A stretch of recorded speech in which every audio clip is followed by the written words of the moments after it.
Every fighter needs a cause. Every cause needs a fighter. The Sumud Podcast is sponsored by The Karate Attorney, fighting for justice inside and outside the courtroom. Visit karateattorney.com or follow on Instagram at karateattorney to learn more. You can't negotiate with people that are unwilling to see your humanity. You have to force them to see it. And that's the fierceness that translates in me. And even now in how I'm speaking, my tone changed because I feel that rage. And that rage doesn't mean that heart and that kindness and that love is not on the inside. To the contrary, that's what drives it. We've got to be able to confront the inhumanity. Good morning, good evening, good afternoon, whatever time zone you're living in, it's time for Sumud. All about humanity, so this right here for everyone. Uplift, amplify, empower everyone. Good morning, good evening, good afternoon, whatever time zone you're living in, it's time for Sumud. Visit sumudpod.com to subscribe and connect with us on social media. You can also support our work by contributing monthly on the Support Us page. Even $10 a month helps us continue amplifying Palestinian voices and those in solidarity. Thank you. On this episode of the Sumud Podcast, we uplift, empower, and amplify Hazami Barmada. Welcome, Hazami. Hi, thank you for having me. So I want to do this opening a little bit different because to me, you're a humanitarian, you're a storyteller, you're a social entrepreneur. You are so many different things to so many different people. But when I was telling a colleague today that I'm so excited to interview Hazami, he said, "Who?" And I said, "Hazami. How do you not know Hazami?" And he said, "I don't know who Hazami is." And I opened my phone and I Googled your name and there's oh, her? She's a legend. So you've become this sort of symbol of resistance, which is amazing. First, how does that make you feel? I mean, I'm getting emotional just even hearing that. I don't know. It's something I haven't processed. I never set out to do this necessarily. It's just something I was called to do. So yeah, I haven't really processed the weight of it, but I definitely feel it. And I feel very honored in the trust that people are putting into me, and also just very humbled by the fact that I think I have played a role in helping uplift our movement and inspire our movement. But because I never set out to do it, I just don't know how to process it sometimes. Tears are absolutely okay here. All good. So it made me think maybe we shouldn't be defining who you are. And I want to give you a chance to tell the world who Hazami is. What are the things that you want people to know about you? Yeah, and I do think tears are power. One of the things that I think I have learned just in the last couple of years is the power of just raw, authentic emotion. And a lot of my work is driven just by just the rawness of my grief, of my pain, of my hurt, of my trying to understand the world in which we're living and how we've normalized, violence against children, how we've normalized just inhumanity. And even in our movements, there are moments of inhumanity where we, judge and criticize and don't create kind of warm spaces for people. And so I think, as I look internally, one thing that I have done over the last couple of years is revolutionized how I show up.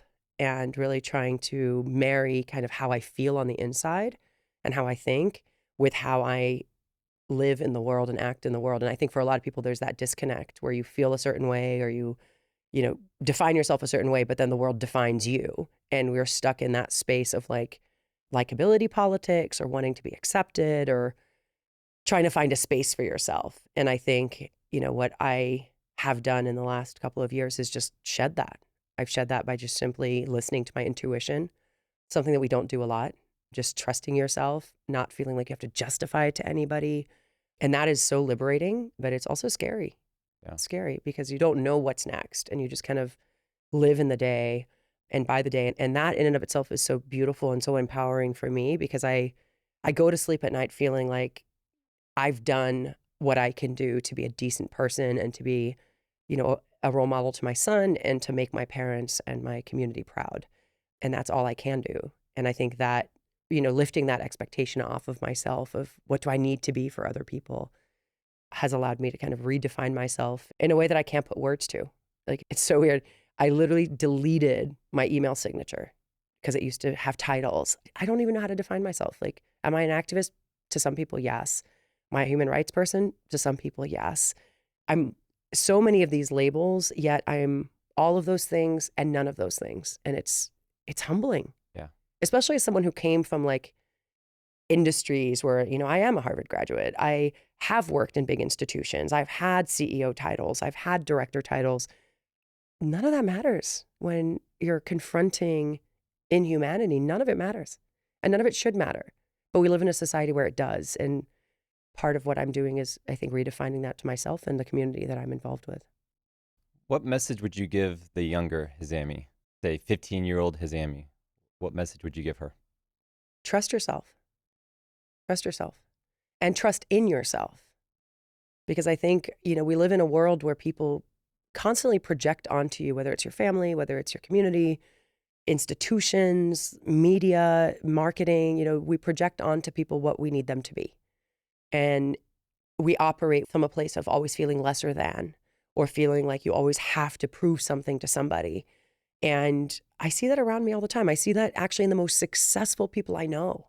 The most successful people I know, when you catch them in their raw, vulnerable moments, so many of them are broken, so many of them are hurting, so many of them are misunderstood. And so I would say to 15-year-old Hazami, trust in who you are, be authentic to who you are, and interrogate who you are. Figure it out. Ask yourself tough questions. Don't be afraid to evolve. Don't be afraid to change. Don't be afraid to let go. Don't be afraid to unlearn. There's no shame in evolving. And I think we live in a world where there's somehow shame attached to reinventing yourself. And it's so crazy because we also live in a society where we love innovation in technology. We love innovation in phones. We love innovation in science. But we don't allow for that same innovation in humanity, in people around us, in allowing people to change their perspectives. We want to scold them for holding bad, you know, opinions in the past. And it's like, hold on. We need to allow people to evolve if we're going to change for the better. And 15-year-old Hazami, hopefully, you know, if I was to, you know, tell my own son, which is why I'm doing a lot of the work I'm doing, I would tell him to just not be afraid to learn and to let go and to evolve. So what inspired you to work on that Blinken project, to sort of set up camp right outside his home and really send a message to him? Because that was, for me, completely outside of the box. And honestly, that's how people really started to figure out who you were. Yeah. It was a really tough decision to make, because at the same time, I don't want to make people like overly uncomfortable. But I'd watched Blinken from the very beginning, and we'd been to the State Department repeatedly. And what people don't know is my last trip to Palestine was funded by Anthony Blinken. I went to Palestine as part of a U.S. Speakers Bureau. I went to Jerusalem. I met with people in Ramallah, and I was denied entry to Gaza. I was supposed to go meet with a group of young innovators in Gaza, and I was denied entry. So my last trip was funded by the U.S. government, and I went there with the agenda and objective of meeting with youth and women's groups to talk about innovation and entrepreneurship and social advancement. And so the evening of the ICJ ruling on the 26th, the International Court of Justice had ruled saying that Israel was committing plausible genocide, and that there was a year statute that, by where they had to, in essence, uphold certain things in order to change whatever, in order to kind of comply with the convention, the Genocide Convention and the Geneva Conventions and so on.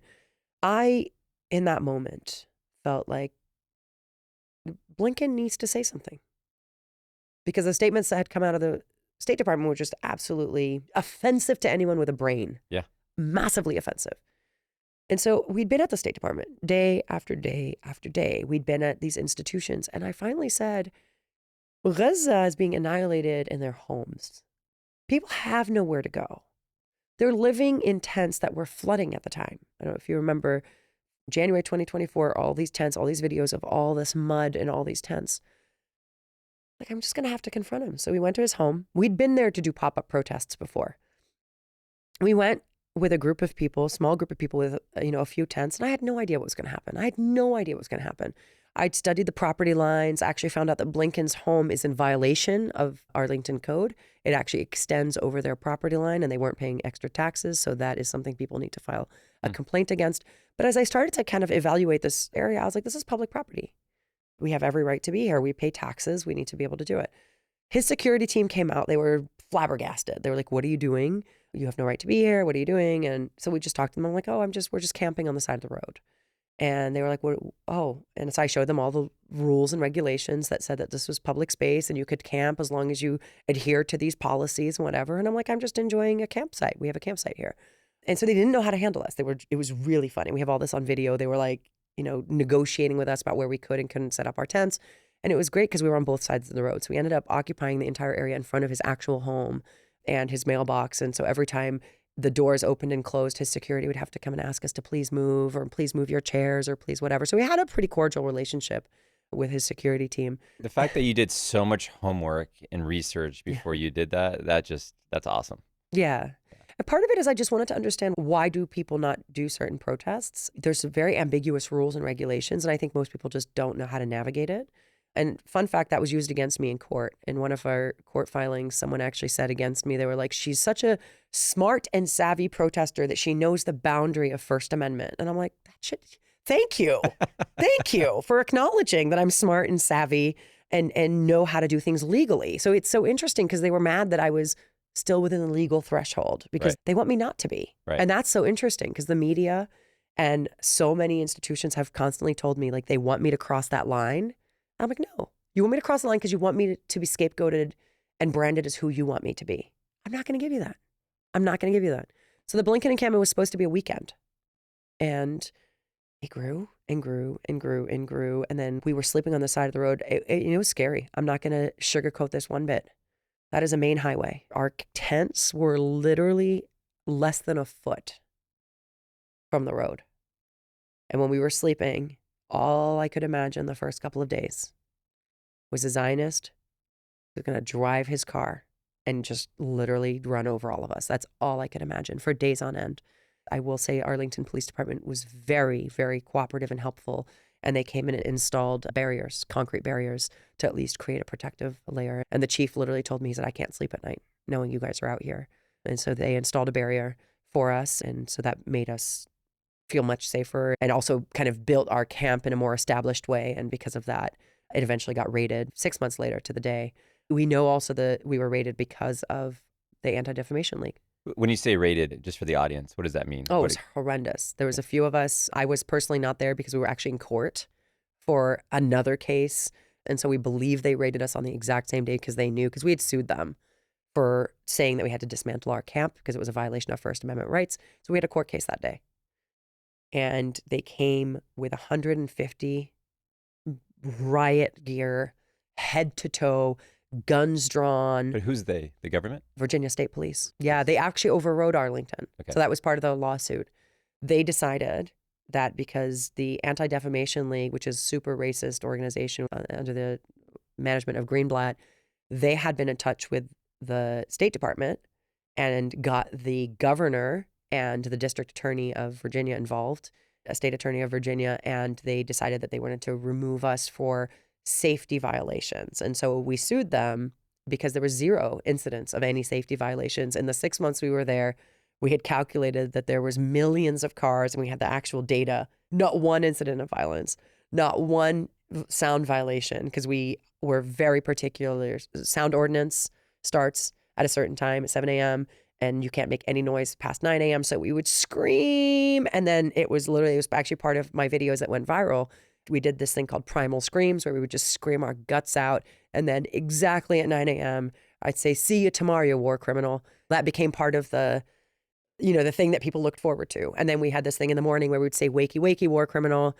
And so we had these like small things that people just followed and were looking forward to each day. But yeah, it was a very well-established camp. And months later, we had a lot of students come stay with us over the course of a couple of months. And, a couple months later, a student encampment started popping up all over the country, which was beautiful.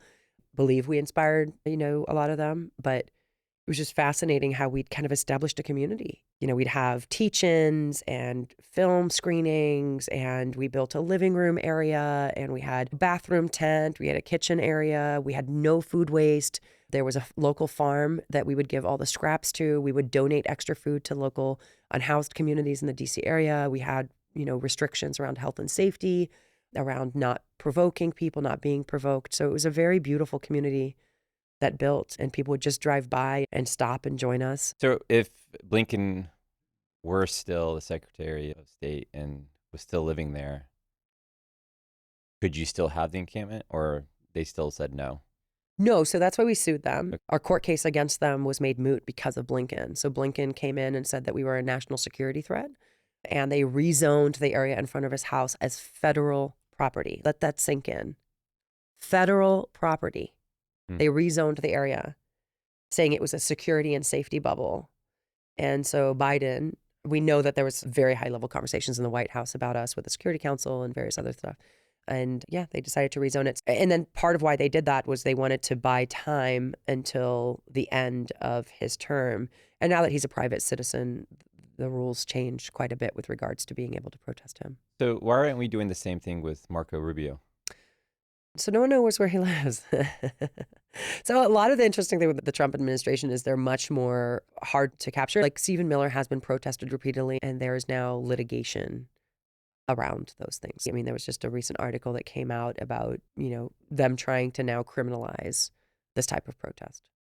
As Palestinians know, education is resistance. Join us at the School of Radical Imagination, where community-based learning turns knowledge into action. Starting this January, you can take courses like Capitalism versus Love with Dr. Laura Basu, or Embodying Liberation with friend of the podcast, Ashira Darwish. Learn more and register at radicalimagination.school. Talk about the challenges that you face as a woman, as a Muslim woman, as a Syrian Palestinian woman, generally speaking, because you and I both know in our culture, we have our own pressures, right? And then we have the pressures of living in America and everything that comes with that. How are you able to sort of balance both of those? Push-pull kind of thing. It's been interesting. Actually, I was looking through the notes on my phone, and I had written about 20 years ago an essay. I write notes to myself in my phone. Maybe one day I'll turn them into a book. I don't know. But I'd written to myself something about the duality of consciousness, and that's what I'd called it. And it was this idea that you're constantly in between, not only worlds, but in between kind of differences of opinion on, are you too loud or are you not loud enough? Do you share your opinion or do you hold your opinion in order to be accepted? And it's like, that constant pressure from all over the place. And I did grow up with parents that were very worried about the fact that I took risks, about the fact that I traveled the world. I didn't do things in a conventional way. And it was really hard because, your support systems are amazing and beautiful in some ways, but at the same time, they also hold you to unrealistic expectations, and breaking free from that comes with disappointment. And no one wants to feel like they've disappointed their family or their community. But I did constantly push those boundaries because I just felt constricted. And I grew up, in the Middle East where you're constantly told who you need to be. So under my turban, which has become a symbol of my protest because it's so much easier to just throw my hair up in a turban, though it does get called a Hamas rape rag all the time, weirdly. But I also capture that on camera and we'll expose it all one day. I have really big curly hair, and I grew up, I loved it. But in the Middle East, it was, well, you're not professional as a woman if your hair is big because it's taking up too much space.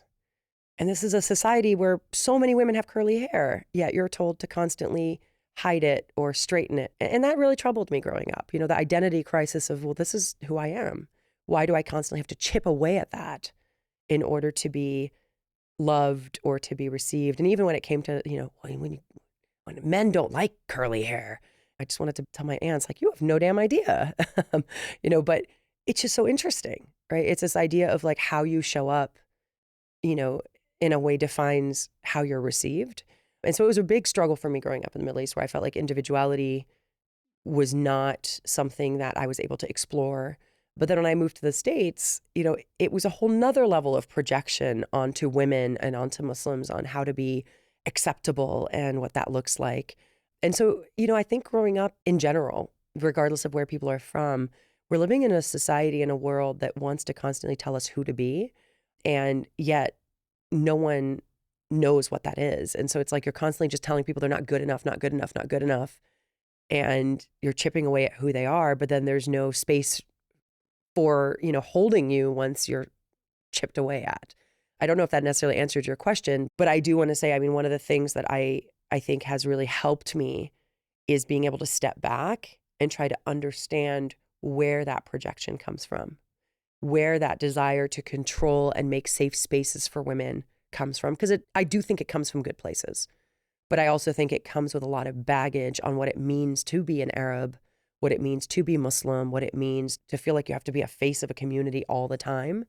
I don't have a good answer for what that means, but I think we have to address the complexity of that. How do we as parents address that or break that cycle? That's part one of my question. And part two of my question, as a male, as a father of twin daughters, how do I make sure that I help them break that cycle or avoid those challenges that you faced? It's a tough question. I was speaking to a friend of mine on the way over here about my son. I took him to a store yesterday to buy a new jacket because, mashallah, alhamdulillah, he's growing. He's a little preemie baby, but he's growing quickly, which they didn't expect or predict him to be because of how small he was born. And he picked up a unicorn jacket, and it's making me tear up because it's just so beautiful. His innocence is so beautiful. And it was a purple jacket with unicorns, and on the inside is pink.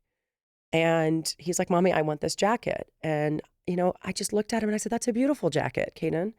And there was a couple of kind of male-looking, boy-looking jackets next to it. And it was just like, plain colors, and one had a truck on it, and he loves trucks. I said, do you want the truck jacket? He goes, no, Mommy, I want unicorns. They're beautiful. And I just was so proud of him in that moment. And I got him the pink unicorn jacket. And I made sure that when I dropped him off at school, that his teachers know that he picked that jacket, and I don't want him to be shamed for that. Not that they would, but I felt the need to protect him, from society and their judgment. Unicorns are cool, and our societies project onto little kids unrealistic expectations of what they should like and not like. And, my suggestion to parents is just let your kids explore free from judgment. And I know that a lot of parents restrict their kids because they're afraid others will judge them. Yep. And that becomes a space where we can then teach. When I dropped my kid off, I made sure they knew this is his jacket. He picked it. He loved it, period. And, because you could see a little bit of it's kind of weird. That's your kid's jacket. But I made sure that I proudly and very firmly made note of that when I dropped him off. So part of it is just also us challenging our society to be better. Did you give him a heads up? Hey, somebody may say something to you or make fun of you. That's like no. I don't want to plant those seeds of doubt in his beautiful, innocent brain. Yeah. I don't, and I want him to learn, to say what he said to me when I asked him, "Are you sure you want that jacket?" Yes, Mommy, it's beautiful. That to me is the confidence I wished I had someone nurture in me, because when you stand proudly in who you are, it's an invitation to others to respect who you are. When you show up timid and you look for approval, that's where you start to give space to people to constantly give feedback. And people love giving feedback. Yeah. People love sharing their opinions. And I've learned that even just in my activism the past couple of years. People want to tell me how to activist. And I always say to them, I was like, I'm not a rent-a activist. I'm not here to be molded by your perspectives when you're not the one doing the work. You're not the one showing up. Frankly, you have no idea what the heck you're talking about. And giving space for that is something I learned just takes up too much mental and emotional bandwidth. Being able to set that boundary up around yourself to be like, this is who I am. And I will say that there's a fine line with not being unable to receive feedback and be open to feedback. And that is a fine line that I'm still navigating. But I don't want my son, for example, to be arrogant about his perspectives. But you could be confident, and there's a difference there. And part of it is showing up with empathy and love when people do judge you and how you talk to them and how you respond. Yeah, but when people see you, they see the tenacity, the strength, the courage, the power. And they probably don't realize what it took for you to get there and the struggle that you're probably going through at this very moment, right? In order to show up and be an activist and stand up for Palestine. How do you get people to really learn about you and that, you're a human? That's where I'm going with this. How do we get people to understand Hazami is a human? She has a family. There's a lot of things going on. Although she is strong and she's standing up to fight for us, she also needs our support. She needs us to back her up. Yeah. I think that I have learned a lot about my own humanity in this process. I went from somebody who everyone used to respect to now being someone who respects myself. And that's not dismissing who I was. I am proud of the Hazami that worked hard. I'm proud of the Hazami that was, doing policy advocacy work, that was inside these big systems. I'm proud of that. I do not dismiss any of that because that helped shape me to be who I am today. Right. I'm able to confront systems of oppression. I'm able to confront the State Department and the White House and all of these institutions as someone who was on the inside, knows how they work, and was invited to those spaces because of who I was and what I did, right? So that is part of the journey, and it's part of what strengthens what I do today.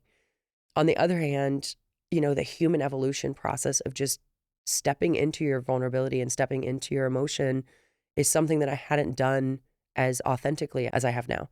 And part of that was just, I gave myself permission to just be me. And, showing up on the side of the road and, giving up, being away from my child, who was a year at the time.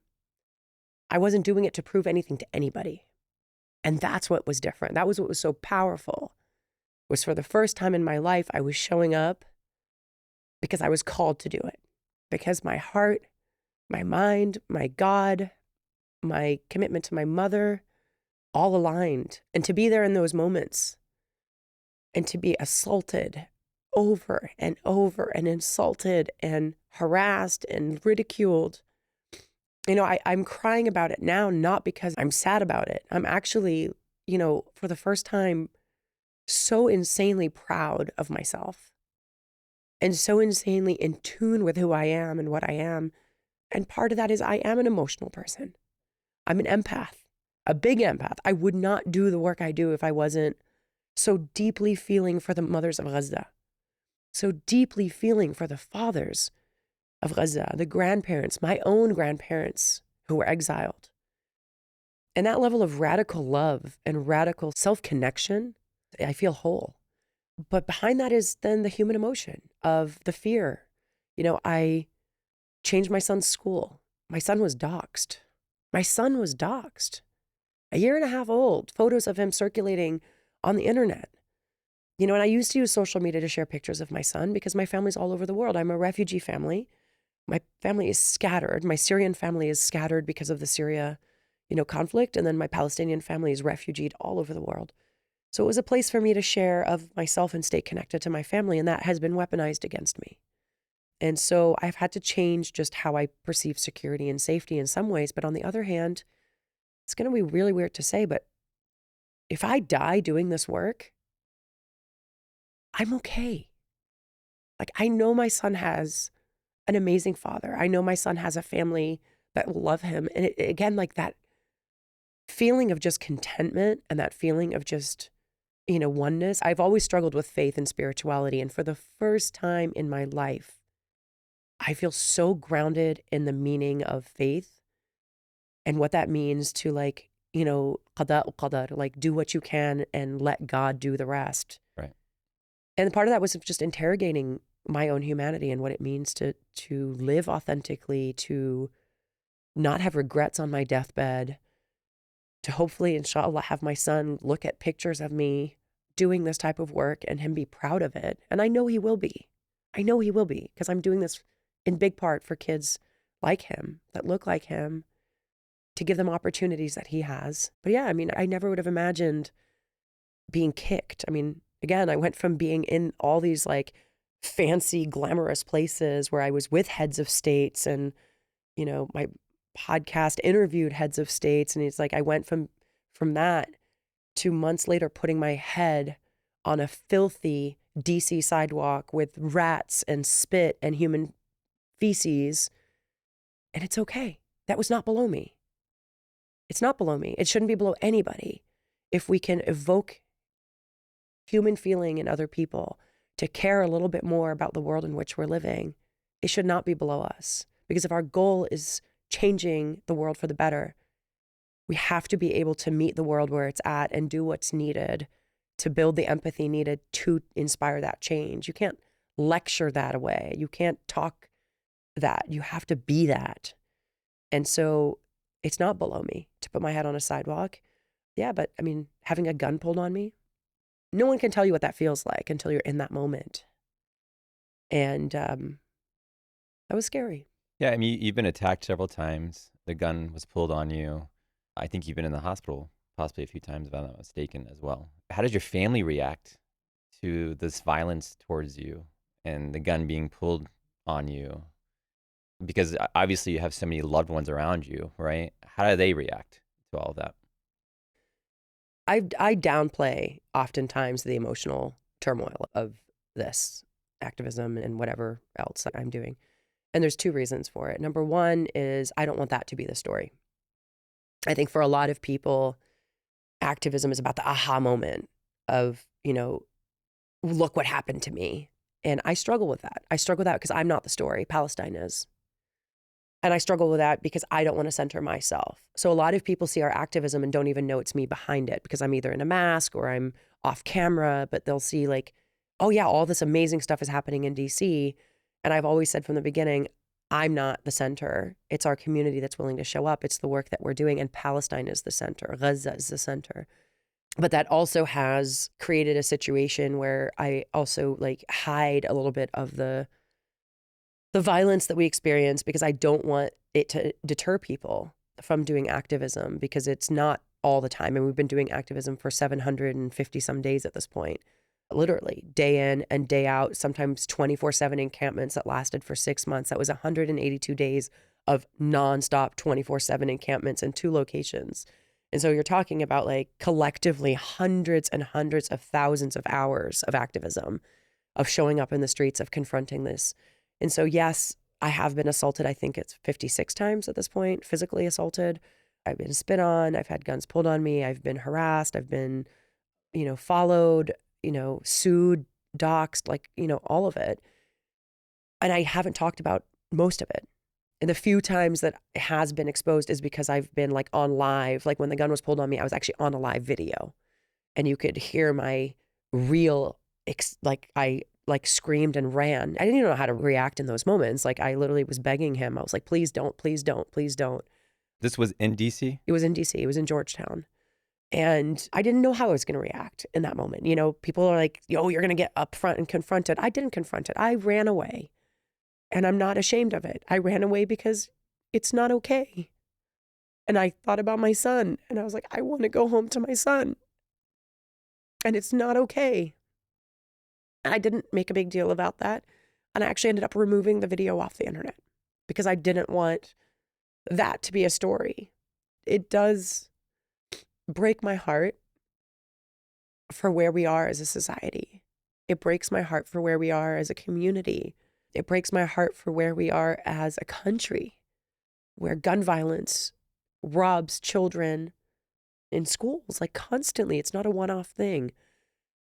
And part of my emotions is just like, we're living in such a dark time, yet we're also living in such a hopeful time. And I'm a massive optimist. I would not be doing the work I'm doing if I did not believe change was possible and change was attainable and change was close. And part of my emotion is just like that constant deep pain of how do we do it? How do we convince people? But yeah, those moments where I've experienced that violence, the rage on the other end is just, it's disgusting. Did they catch the guy who pulled the gun on you? No, they let him walk off and the police very slowly walked up the street. And I was actually on the live video. You could hear me be like, go after him, go after him. And they chose not to. And they said they'll arrest him later. And again, like that's been the case with most of the people who've assaulted us. Some have been arrested, but like an embassy staffer straight up walked up to me and I had a megaphone and rammed the megaphone into my face and busted my upper lip. And the Secret Service was watching him do it. They watched him do it. And he just gallivanted right back into the embassy and they said he had diplomatic immunity. It's fascinating to see the amount of toxic masculinity because most of the people who've assaulted us have been males. I've been assaulted twice by a female, but everything else has been by a male. And you don't see people stepping up. You don't see people around you, bystanders, stepping up. You don't see the system around you stepping up to defend you. It's a sad world. It's a sad world. It is. I'm going to ask you a question that somebody asked me.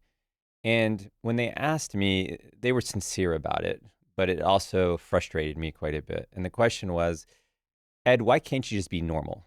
Why do you have to do the podcast? Why do you always have to talk about Palestine? Why do you have to make sure that your kids learn so much about Palestine? Why can't you just be normal, have a regular job, do your thing, go home and be happy?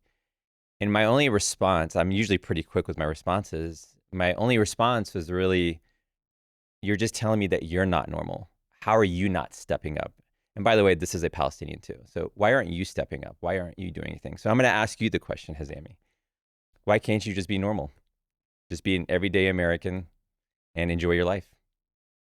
Because I think God gives folks talents. I don't know what people's faiths are, but I am Muslim and I'm anchored in this idea that, what God gives of you, you should use to help your society. And Islamically, if you see injustice, the highest form of iman is to do something with your hands. The level below that is to do something, with your words. And then the lowest form of faith is to hate it in your heart. And showing up is my duty. And I don't think it's abnormal. To the contrary, I feel the most normal now I've ever had to feel. Because masquerading and hiding and morphing and, making myself palatable to other people, that's not normal. You always feel like you have to put on a show or be something for someone. For the people that I've lost in my life because of the advocacy, I have met the most beautiful community, the most trusted and loving and kind and generous community that I would have never, ever met. Because I was hanging on to what I thought was normal. I was hanging on to what I thought was safe. And it's not safe. Now I can look back at it and be like, oh my God, I was surrounded by toxic human beings. I was surrounded by broken human beings that were not willing to do the work of self-interrogation and evolution and love, self-love and love for themselves and their society and their community. You can't love yourself fully and disconnect yourself from what's happening to the people that that are impacted, right? It's not that I wasn't proudly Palestinian. I was always proud Palestinian. But I was always, conscious to how I presented my Palestinian identity because I was in the philanthropic spaces where, your identity is political. Everywhere you go, your identity is politics.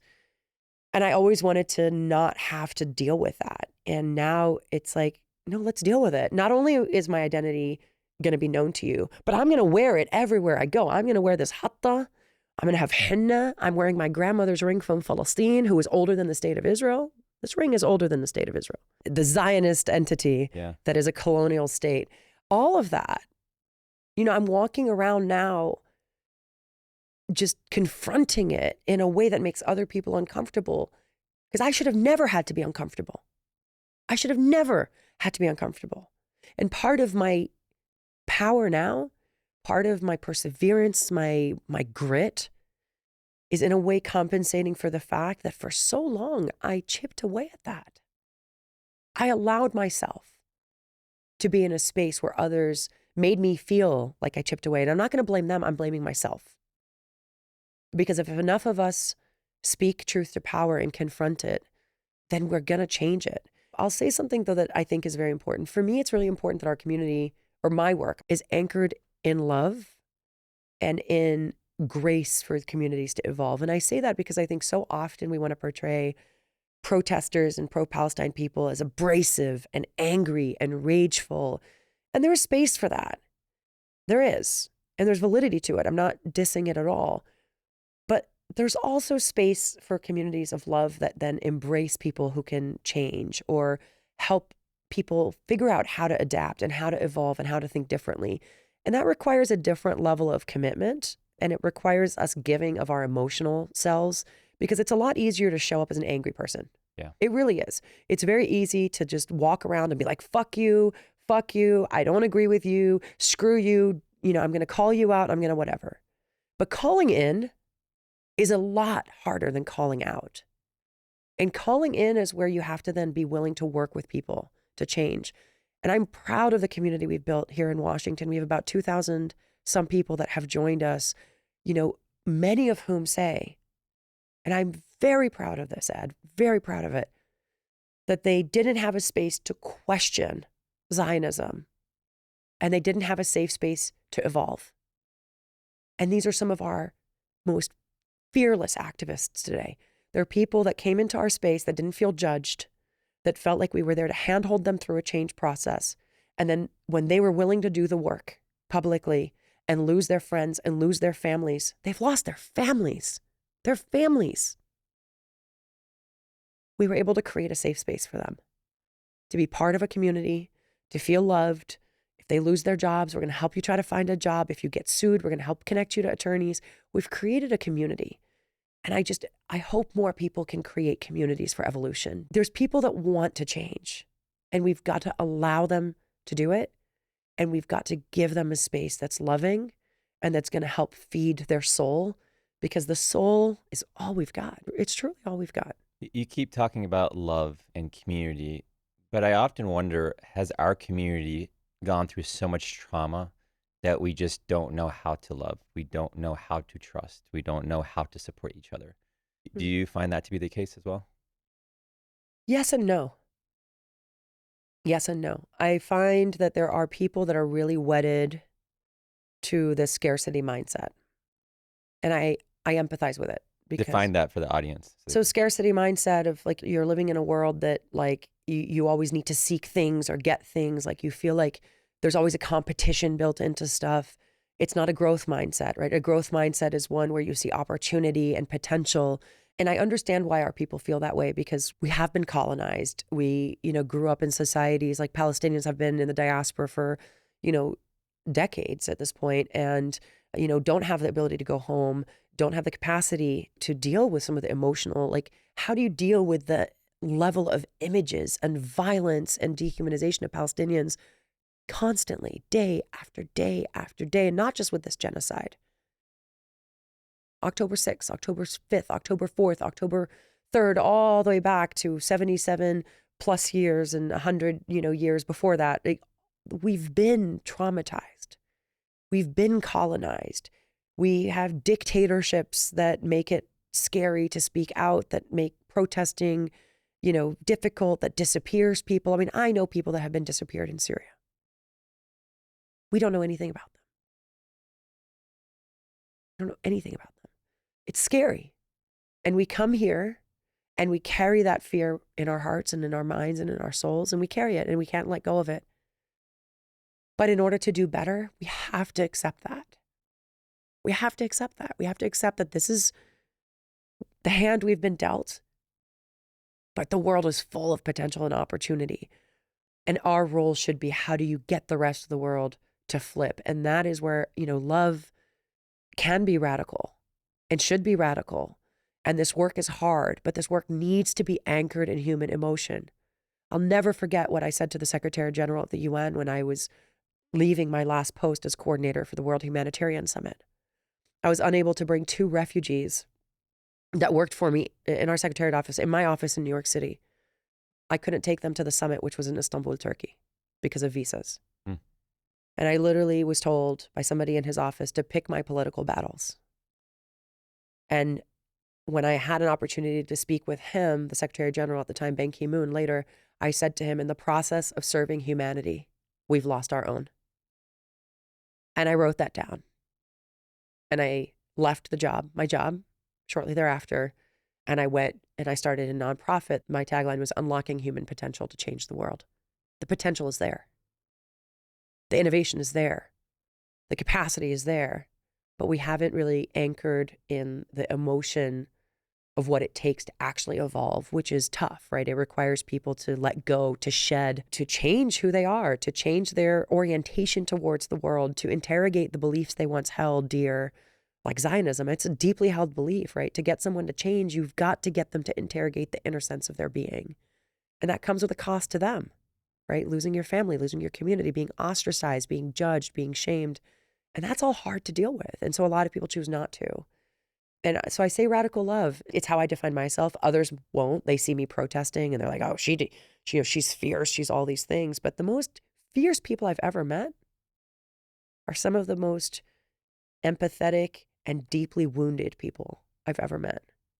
Because what manifests externally as strength, so often internally is a compensation for a deep held feeling that we just can't put words to, and sometimes you just show up, right? And so translating how you feel with how you show up is something that I think we've done really well here in DC, and we've given space for that through political street theater, through using arts as a conduit and as a tool, by confronting systems of oppression with pictures of what it means, right? We take for granted, we assume all these people see these pictures. They don't.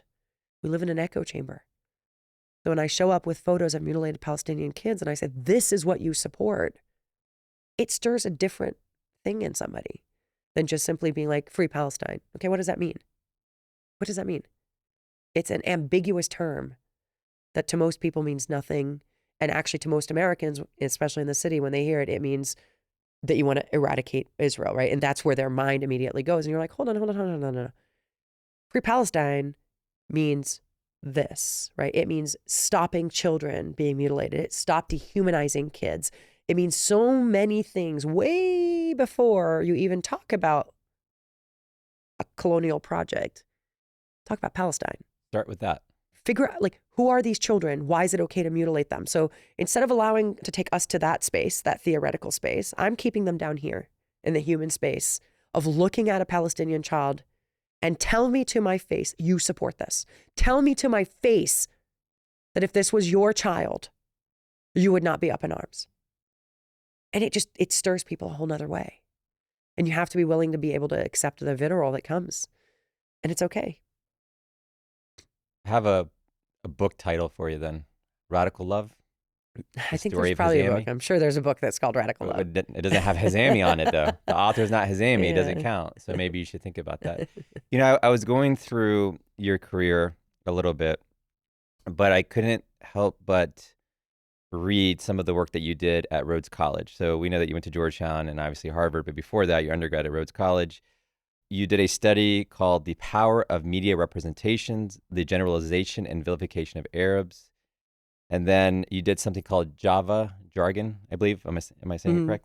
It's basically a study of independent coffee shop and basically the culture of people speaking to each other, if I understood correctly.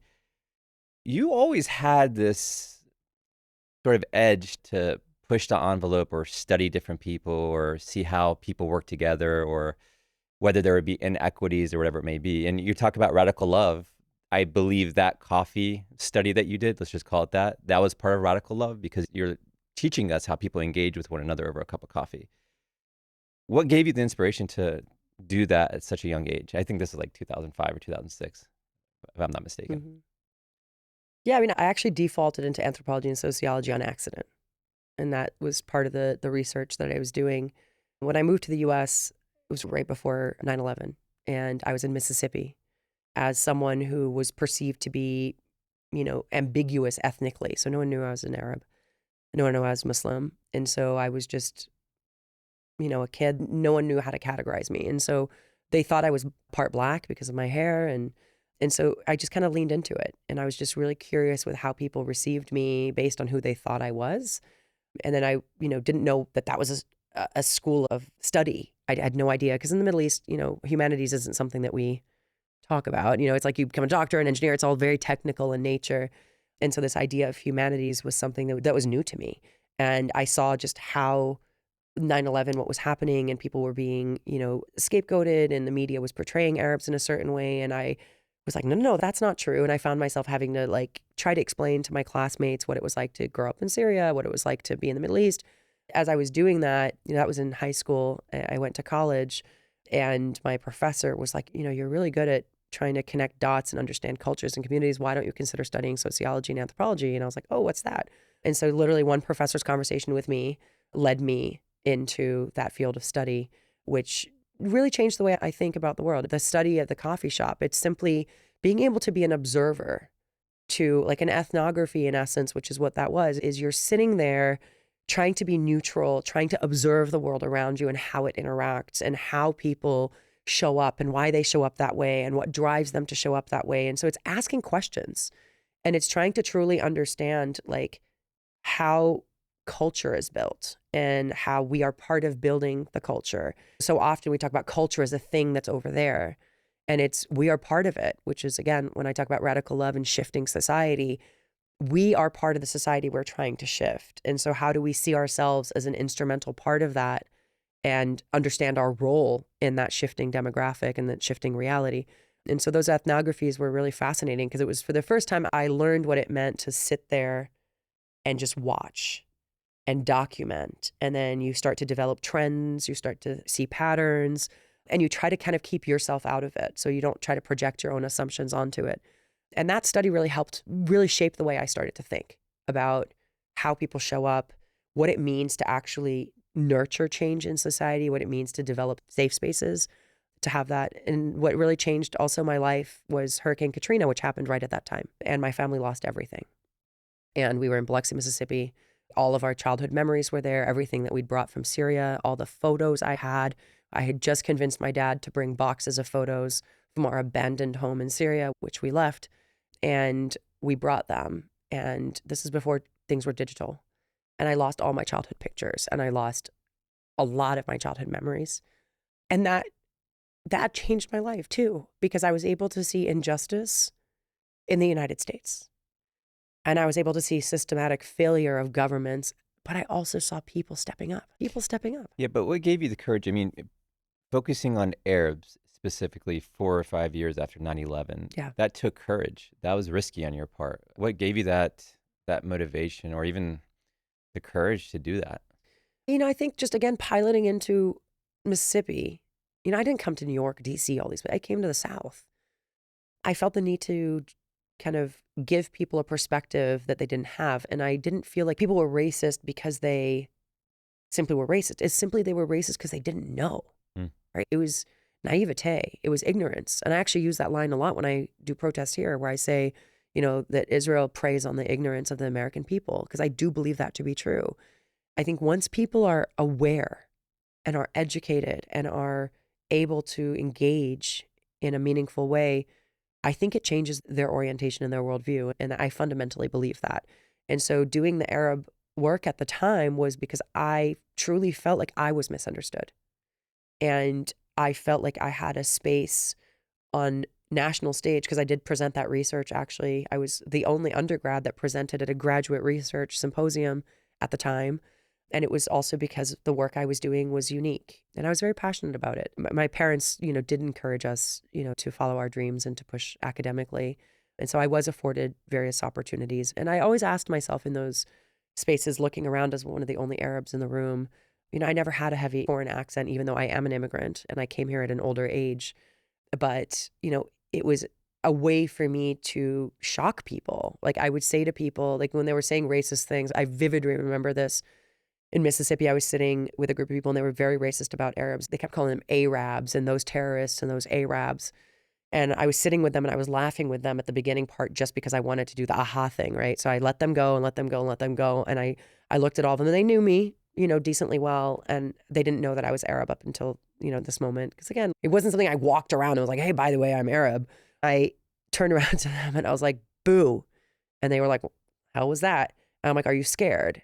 And it was just, I just did it to just be obnoxious and shocking. And they kind of all just got very quiet. And I'm like, I'm Arab. Like, are you scared? And they just kind of looked at me and they're like, huh. It was really awkward. And in that moment, I literally was just like, your comments are unbelievable. And they were Black people. And I was like, could you imagine if you were white passing as a Black person sitting in on a conversation like this and listening to this? What would you say? What would you do? And it literally, they all apologized to me. And I was like, I don't need your apology. I need you to never do that again. And then when you see other people doing it, I need you to call it out. Because you're going to call it out for them as well. Correct. That's, yeah. Correct. And so I think that's just interesting with also like being like not ambiguous as to where you're from. Talking about like sociology, why I was so fascinated. I mean, that in and of itself was like a mini ethnography, right? I'm sitting there watching this unfold and letting it unfold. I wanted it to unfold. I didn't stop it. I didn't get offended. And when I did interject into the conversation, it was in a way to like shock them into being embarrassed. I wanted them to feel embarrassed and ashamed. Yeah. And I achieved that. And I know that planted a seed. And that's where, again, even the protest I do today is intending to plant seeds to like challenge people's perspectives in a way that's doesn't just impact, the logic part of the brain, but impacts the creative side of the brain and impacts your heart. I know shame, for example, moves people in a way that's very different than like ridicule or, Yeah. Your resume is just brilliant here. So I'm going to list several companies or organizations that you founded, co-founded, or that you worked at. Correct me if I'm wrong on any of these, okay? The Iraqi Orphan Initiative, the American Muslim Interactive Network, the Arab Empowerment Initiative, the Humanity Lab Foundation, which I think you still oversee, Finding Humanity Podcast, brilliant podcast, check it out. It's going to come back soon, I believe, I hope. And then several UN roles throughout the years. When I was going through this list and I was watching several of your early interviews, by the way, a lot of interviews with you on YouTube, if you go really far back, I don't know if you know that. I don't know. But two things hit me. Number one, you really tried very hard to work within the system or the boundaries provided. You really tried to work with the tools and resources that you believe that was given to you with these specific systems. You mentioned yourself, right? You covered a little bit. You adapted your personality and how you acted in order to kind of fit into those systems. But then I also, when I was watching some of these interviews, you were holding back. In your eyes, in your face, I could tell you're holding back. And if I fast forward to today, I see a free Hazami.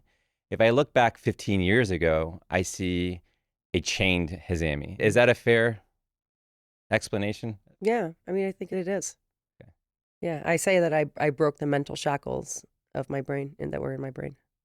So that makes me wonder, who was Hazami on October 6th, 2023? Dang, yeah, that's deep. I think Hazami on October 6th was a Hazami that was willing to mask a bit of myself in order to achieve a larger goal that I'd convinced myself. You know, you convince yourself that you're always going to be, you know, one day successful enough to do this. You're one day going to be strong enough to do this. And that day never comes. And that day, it becomes a cycle that actually constricts you. And the higher you go, the more credibility you get, the more visibility you get, the more donors you get, the more the restrictions are added on you. And it's not just for our communities, it's for anybody, right? I see this with colleagues from all walks of life all the time, whether they're Black, brown, Hispanic, where they feel like, you know, you have to like, you know, be a little more palatable. And then one day you're going to have a seat at the table and then you can be your authentic Black self, your authentic Arab self, your authentic Hispanic self. And that day never comes because the systems aren't designed for that. And so, yes, I would say that I was a dimmed version of myself. I would say that I was a version of myself that was seeking external acceptance and validation with the hopes that it would give me the credibility and the ability to do what my heart wanted to do. And you're right. You know, when I look back at myself, I do see a version of myself that wasn't whole, that wasn't anchored in values that I espoused to at the time and that I talked about, but I actually live by them now, which is so amazing. I think that the mental shackles we put on ourselves, breaking free of those is very scary. And breaking free of those does not mean that you have to just throw everything else away. And I think that's what was so hard for me. And I think is so hard for a lot of people that reach out to me. I have a lot of people that reach out to me on Instagram, on social media, by email, telling me they wished that they had the courage I have. And they do. They do. They just need to believe in themselves and break free. And I think the fear for a lot of people is what happens? What happens to my friends? What happens to my network? What happens to my job? What happens to everything? And, you know, it's so crazy because it's kind of like this idea of you're living in a muted world and then there's this like veneer. And if you break free, the other side might be so beautiful, but you don't know because you're too afraid to try. And that is what I had to just merge. And what forced me to do it is my son. I mean, it was seeing my son struggle for his life, fight for his life. And people don't know this. I fought for my life. I twice almost died while carrying my son. I was like, just let him be born. And then, you know, whatever, because I really he was just this revolutionary baby for me. I just don't know why he was. And he just fought and fought and fought while I was fighting for my life. You know, they kept saying, well, if you continue to decline, we're going to have to abort him. We have to save you before him, all that stuff. And every time we were almost at the cusp, Hayden would be like, nope, I'm going to let you chill now, mommy. You can live for today. And it was just so beautiful, that the delicacy of life, right? In those moments, you have no power. The medical system has no power. Nothing has power. God does. For me, I never, ever, ever confronted that level of just faith and just letting go in those moments and saying, if this is meant to be, then let it be. And I remember praying and saying to myself, and this is something I've never shared, I journaled during those moments, and I did say to God that I promise to be a better version of myself. I've never shared that publicly. And just watching my son fight for his life and realizing in those moments, had I not had the language skills I had, the education I had, access to medical infrastructure that I had, my son might not have made it. And a lot of children around him did not. We would come into the NICU and the bed next to him to the right was empty. That kid didn't make it. Their parent was an 18-year-old girl who was single, who was very low income, was living in, housing, and might have had their child taken away because of drug addiction. And they weren't able to demand the things that we demanded for Caden. And again, in those moments, you feel a responsibility, and you feel like what for me crystallized was those kids in Gaza. Those kids in Gaza that were just like my son need someone to fight for them. And it's not that their parents can't. Their parents are beautiful and have amazing voices. And I hate when people say we're speaking for the people of Gaza. No, we're not. We're not. People of Gaza have a voice. It's powerful. It's beautiful. We're here to amplify their voices in places that are refusing to listen.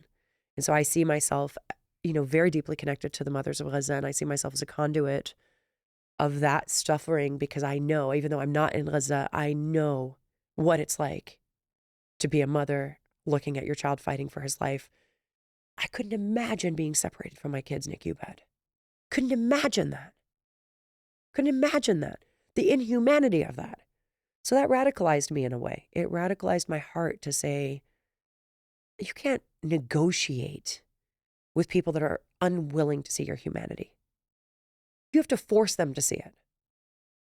And that's the fierceness that translates in me. And even now in how I'm speaking, my tone changed because I feel that rage. And that rage doesn't mean that heart and that kindness and that love is not on the inside. To the contrary, that's what drives it.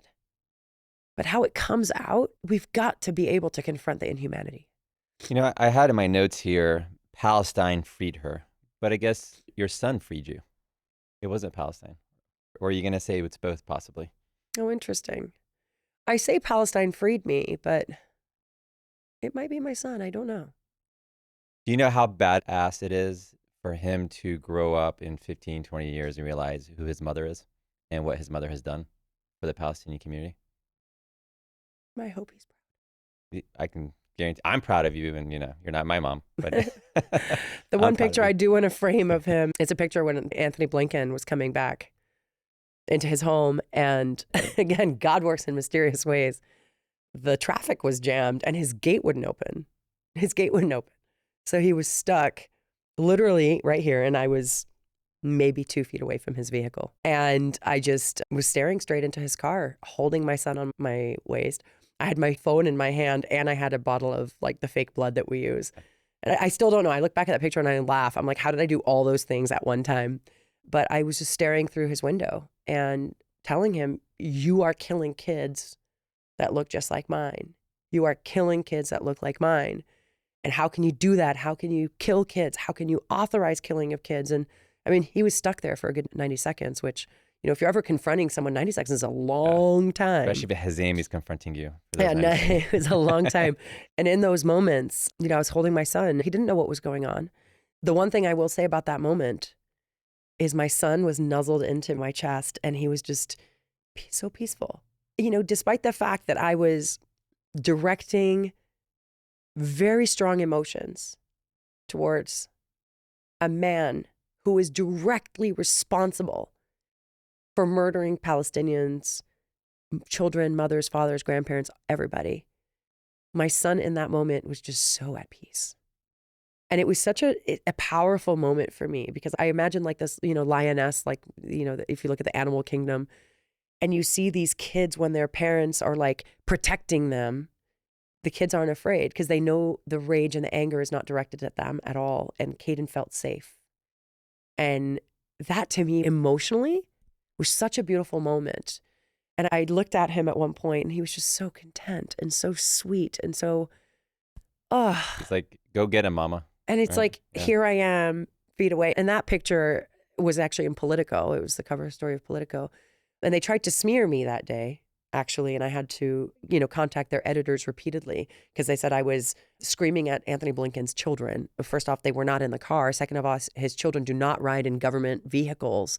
And we had a policy of not actually, directing any of our protest at his children. And so, but just the audacity, the amount of lying, the amount of, just defamation I've had to deal with like erroneous things. You said earlier you've been sued a few times. What does that look like, and what was the result of those lawsuits? So we had this rabbi, and I stutter before I say the word rabbi because let me be careful here. Religious figures that have titles sometimes abuse them.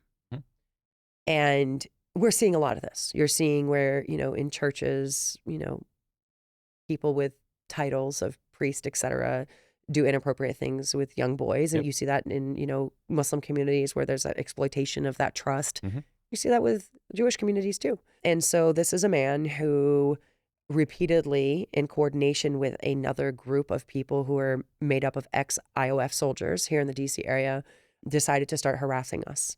They would show up, they would try to protest us, they couldn't get rid of us, and we had penetrated into their WhatsApp chats.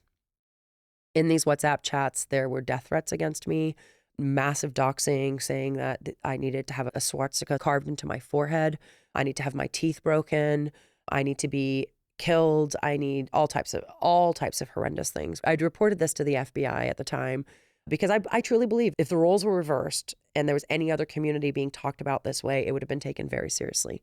But we're seeing these groups, Tisav and Bitar, that are just going around doing horrendous things and are proud of their racism and discrimination. So this rabbi was connected to this group, and we were then exposed to conversations in that group about how they were going to start using litigation on behalf of the Israeli embassy, mind you, to get rid of us because we had an encampment in front of the Israeli embassy for 6 months. Full-time besiegement, complete occupation of the embassy. And it drove them nuts. We had a massive Palestinian flag in front of their door.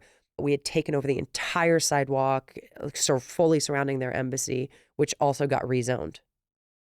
And we had to leave at 6 months. Again, also because Blinken administration got involved. Right. So when people say, oh, the State Department, no, the State Department is taking steps. And it was under the Biden and Blinken administration, which I think is just a very important point because we so often want to just scapegoat Trump. And yes, Trump is doing a lot of stuff to impact First Amendment, but a lot of the foundation of this was set by Blinken and by Biden. Yep. It was set by them.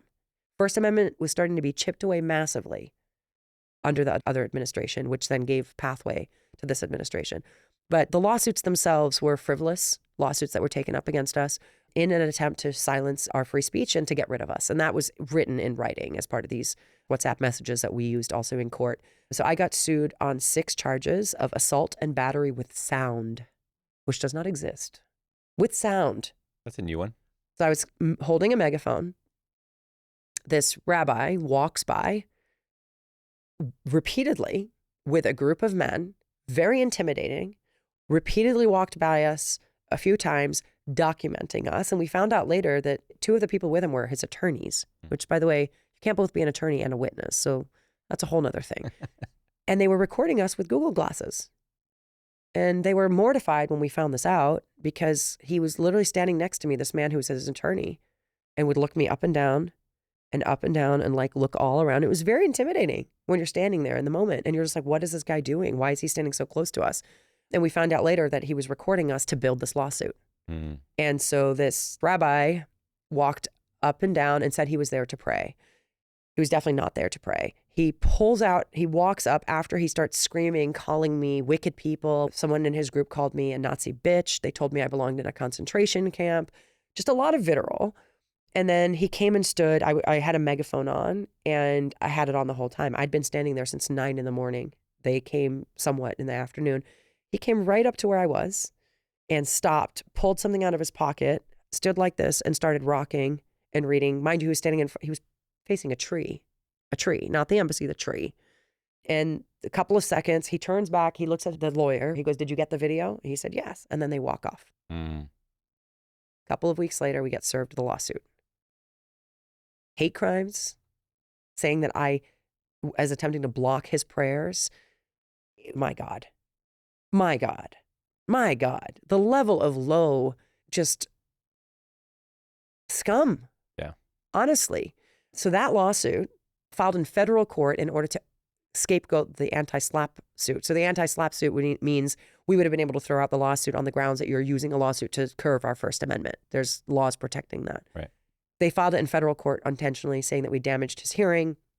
Mind you, his social media was open. So the next day he's posting videos of himself singing and dancing and all that, which we used all that. We had all that ammo in court. But he was able to drag us through court for a year and a half.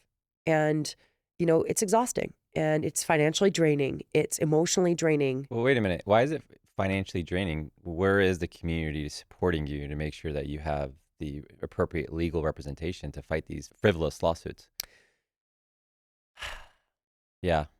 You know, I will say, you know, we were ahead of the curve with a lot of these things.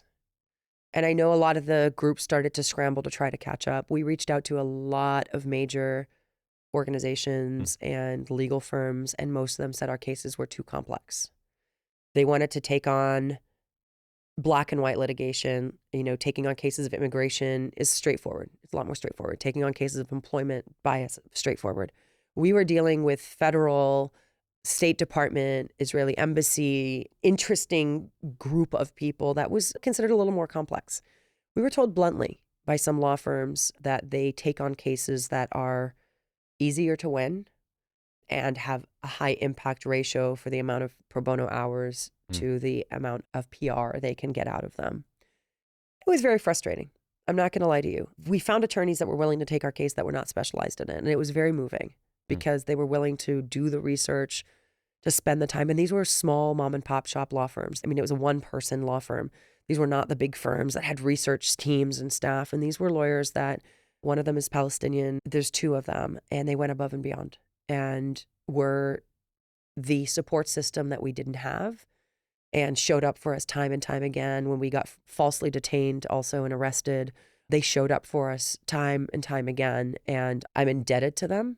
And I'm so humbled by their support for us when very few people showed up. And then we got to a part of our legal defense where we needed more specialized lawyers because we'd lost one of the cases. And it was a $182,000 judgment against us. And they tried to levy against our homes. And, you know, they tried to destroy us financially. They put a discovery request auditing all of my finances, my expenses, my everything about my life, my text messages, my emails, my phones. And we pushed back and we said, this is yet again another form of harassment. These are people that keep harassing me. And if the court system allows them this discovery, you're allowing them another form of harassment. And the rabbi said in the media that he is suing me to find out who funds me.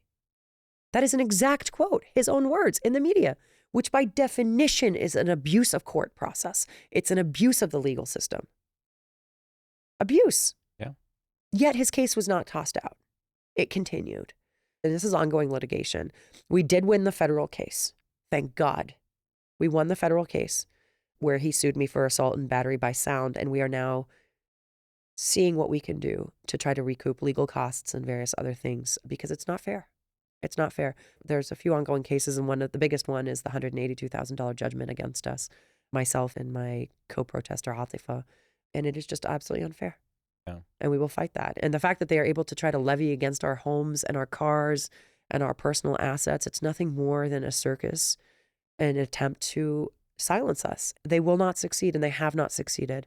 And we continue to show up, and we never stopped showing up, and we will not stop showing up. And we think that's why they've just kind of escalated their tactics. If you look back at the past 2 years, is there anything that you would change? No. I think part of everything we're doing is new. You know, it's easy to create content online. I'll say that. It's easy to critique everything around you. Divisiveness actually helps build audiences, is kind of a lot of what I've learned on social media. The people that put out the content that's like, aha or like in your face or whatever. Like that stuff gets attention, visibility, etc. The harder stuff to do is the stuff we're doing. It's the stuff that's most of the time we're so busy I don't even post about this stuff online, right? So our protests, 95% comfortably, are not even visible on the internet because we're so busy doing the work. It's brilliant stuff. We've been begging you to do more Instagram too. I think you know that. Many people we've been begging you to do that. So it's just hard. It's hard because like I'm not a content creator, and the people that do full-time content creation are people not oftentimes doing the work itself. And so it's like there's a divide. And I think that's where I would really hope our community steps up to figure out how do we provide resources and support and capacity for people doing work that need to be supported in other ways. Like I'm also coaching a lot of people, what people don't see privately. I'm working on a lot of campaigns behind the scenes with a lot of brands that are trying to, seek my support and my help. And so we're doing all this work. I'm also nurturing a community, which is very hard because you have differences of opinion, differences of tactics, et cetera. And then we're doing the work confronting Zionism every single damn day. And then we all have families and have kids and we have, lives and husbands and wives and parents that are ailing and sick. And so, the expectation of us to be showcasing more of our activism, it's just, I can't find the time. And it's partially why I'm thinking about doing more long form, like a documentary. Like people don't know what we went through with Blinken. They don't know what it was like to keep and sustain a community for that long. And it was a thriving community, a beautiful community. And it inspired the world. I mean, I actually had several people reach out to me recently that have amazing organizations today that told me that they started their organizations because they saw our work at the encampment. And we were doing it at a time where not many people were doing public facing protest. I mean, you'd have a big protest here and there, but January, February 2024, freezing cold outside. And here we are every single day documenting our tents flooding. Rolled over one night in my little sleeping bag and rolled into a huge mud puddle. And I posted a video and someone showed up with clothes for me, just seeing my video. And then we had donations of so many socks. I'm like, I don't need 50 pairs of socks, but can you take them down the street to the unhoused communities? People saw that I was wearing flip-flops because my shoes flooded. And a Palestinian man, drove by, took the shoes off his own feet and gave them to me. I still have them. Yeah, it was just the community that was built, and those stories never got told. And even in front of the Israeli embassy, you bond differently when you're, physically abused. And then we still found time to celebrate birthdays and engagements and babies. And, it was really just beautiful, the community we built. But I'll never forget the first night we slept in front of the Israeli embassy. That was stupid. That was stupid. It was the night Aaron Bushnell self-immolated. The night after, a huge memorial had been put up in front of the site of his self-immolation. We came the next day and it was gone. The Israeli embassy had taken it down. For me, that was like, this is American public sidewalk. How dare you come out and take, this memorial down? And so we ended up, just that moment feeling so defiant. I called a few people. I'm like, bring the tents. We're going to set up, we're going to do our encampment here now. So we had 2 full, huge encampments in real time. It was a massive undertaking, but we did it. And the first night it was me and 2 other girls, and we were inside the tent, and it didn't occur to us that we should have probably security or somebody on the outside. We were like, what happens if what happens? But I will tell you, Secret Service did not let us sleep all night. They had a drug dog that kept sniffing our tent, every couple of hours. And we think that was on purpose. And then the embassy would come and point their flashlights in the tent. I just look back and I'm like, what the hell was I thinking? Because that's the one place that something could happen and nobody would do anything about it, right? Oh, yeah. We've been attacked there repeatedly. So I have to ask, can I ask about your husband? Yeah. Okay. Because you mentioned doxing, being attacked, gun, pointed at you, going to court, getting sued, all of these things. When you walk out the door in the morning, what is your husband thinking? Because is he reading like a bunch of Quran on you? Is he saying, please don't do it? Or where is he at in all of this? Because this has to be very anxiety ridden for him. It's funny because I think I married the right man. He is so chill, which kills me sometimes because I'm like, Come on, give me some more emotion.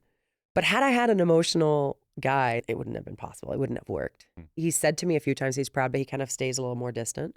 But he's been a backbone, camping on the side of a road for 6 months. Our kid was a year. He couldn't even walk yet. He went to therapy repeatedly, I couldn't have done it. And the few times Caden would come to the camp and he couldn't even walk. He was holding on the chairs and trying to, walk across. And then he would take naps, inside my tent. We eventually got cots and got more advanced so we didn't flood at night. But he would sleep in the cot and everyone in the camp would get so quiet because it was like, oh, Caden's napping. It was like he had a family of aunties and uncles. And I think my husband saw that. And he saw the love that I was going through, but I know it hurts him. We haven't talked about some of this, and I think it's just a coping mechanism for both of us. Obviously, the financial toll that it's taken on my family has been a lot. I'm not going to deny it.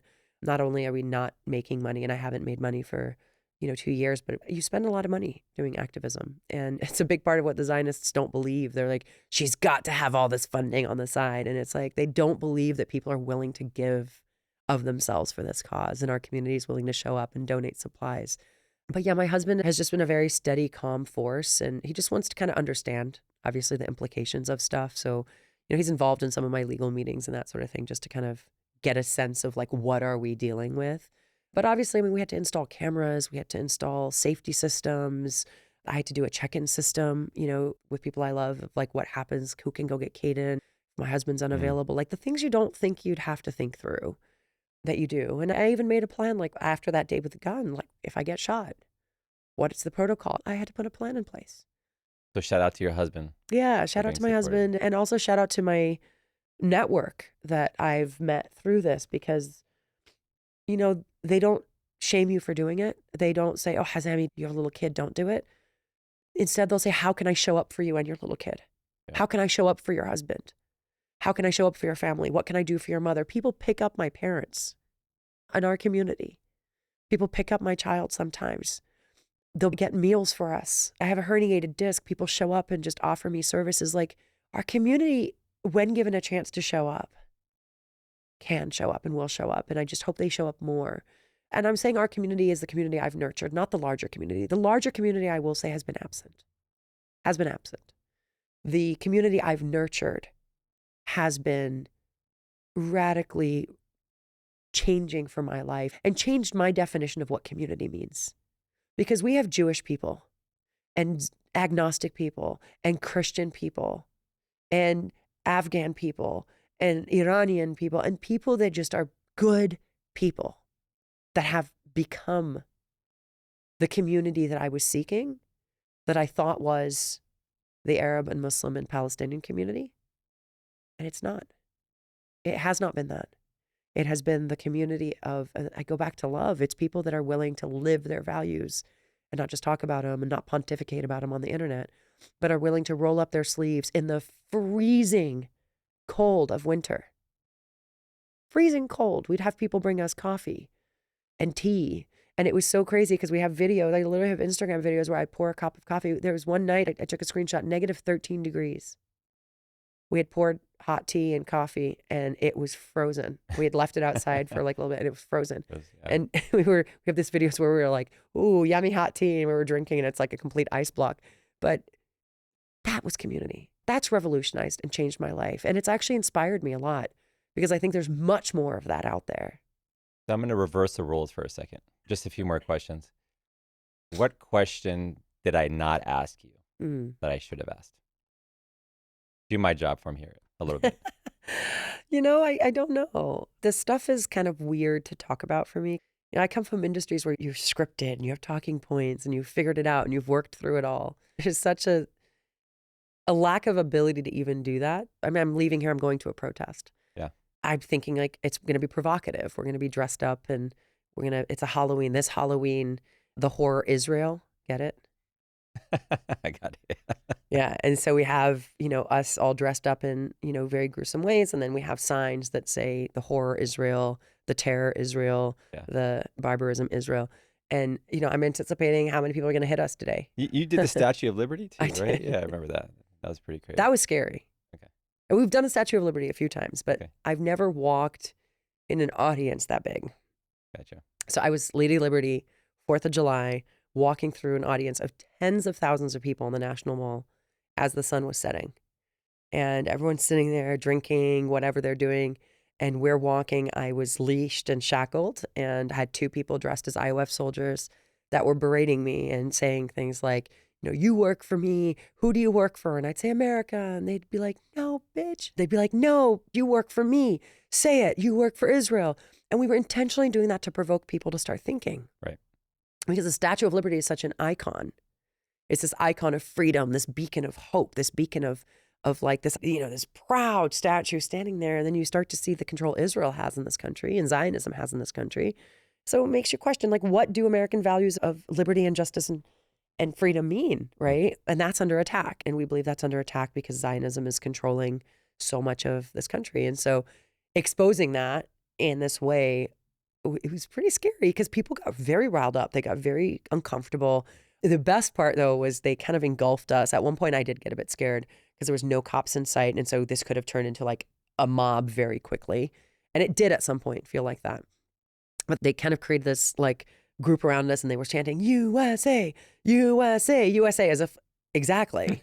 And so the IOF soldiers, the 2 women that were dressed up as IOF soldiers in our group, actually like put down their leashes and started chanting and clapping, USA, USA. And then they stopped because it was like, oh crap, yeah. And it was like, exactly. Like that's actually our point. Our point is that the United States is under attack because we are the United States. Mm-hmm. I am the United States too, right? And so this idea that Palestinian civil rights and civil liberties are under attack in the United States is part of the fabric of America. And we're not going to let them take that away from us. And so we want to poke at that. We want to interrogate that. But these types of visuals, like they resonate with people very differently than me having just walked around saying free Palestine, right? Or, whatever. We also gave out flyers that day, but images stick with people. And I always say to people, cultural revolution historically has always preceded political revolution. If you look throughout human history, the moments that we remember when we look at the lunch counters, the moments you remember during the civil rights movement, right? Bus boycotts, the picture of a woman defiantly sitting on a bus, Rosa Parks, right? You see the lunch counters and you see the pictures that are in the museums today are the ones where you have people sitting and they're being berated.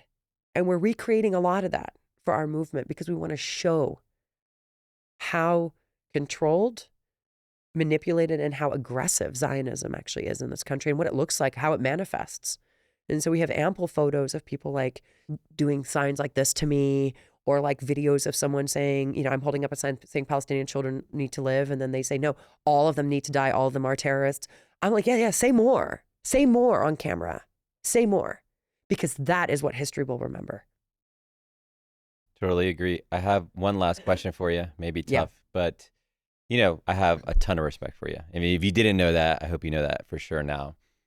And your experience and with your career and everything that you've accomplished, and you had a podcast as well. What advice do you have for me with this podcast? Oh, dang.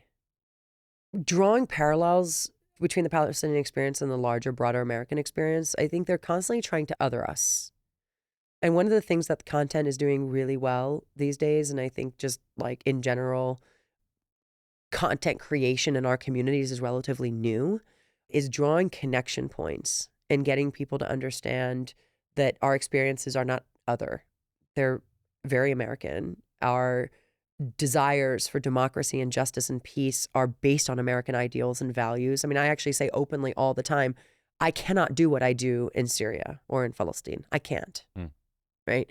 And so there is a beauty to America, and that's what we're fighting for. We're not fighting because we hate this country. We're fighting because we love it. We've made homes here. You're raising your twin daughters here, right? You want for them to have the ability and the capacity and the community to nurture and grow them. And so connecting those dots and helping people understand that the Palestinian story is an American story in the sense of, what do most Americans want for their kids? Freedom, security, justice, peace, education. We want that for Palestine. Yeah. And as much as we think that story is being told, it actually hasn't been told much. Yeah. We see that every day in our protests in the street. The questions people ask us are so simplistic. You're just like, oh my God. And it's so easy to be like, what rock are you under? But our role is to educate. And you have the capacity to educate. And you have the ability to speak truth to communities that need to hear it and connect those dots. And I think that's terrifying to Zionists. That's why they invested another $150 million into their Hasbara campaign in 2025. In addition to the $250 million, that's just for PR. Yeah. And that's because things like the Sumud podcast and our activism are working. They're connecting with people. They're getting people to question Zionism. So the answer really that I hope you're giving me is we have to have Hazami on for a part 2. That's what the podcast has to do. No, it's not. Unless you want more tears. Tears are power, you said, right? It's been such an honor. Thank you so much. I really do appreciate it. I know you're busy. You're heading to a protest as well. I know you have so much going on. But seriously, you mean so much to the community, and we wanted to thank you for everything that you're doing. Anytime you want to come back on, the mic is yours. Inshallah. Thank you. Thank you. Listen, stay tuned, cause it's time for Sumud.